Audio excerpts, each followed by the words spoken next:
ஸ்ரீ நாராயணியம் தசகம் 13 பாடல் 2.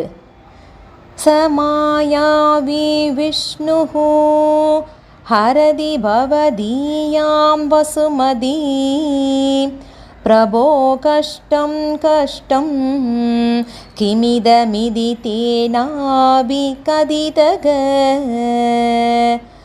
நதன் க்வாசௌ க்வாசௌ விதிச முனினா தர்சிதபதோ பவந்தம் சம்பிராபத் தரணிதர முத்யன் தமுதகாத்.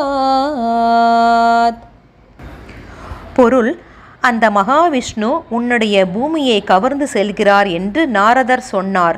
உடனே ஹிரண்யாக்ஷன் விஷ்ணு எங்கே எங்கே என்று கூச்சலிட்டான். நாரதர் காட்டிய வழியில் பூமியை தாங்கிக் கொண்டு ஜலத்திலிருந்து வெளியே வரும் தங்களை நோக்கி வந்தான்.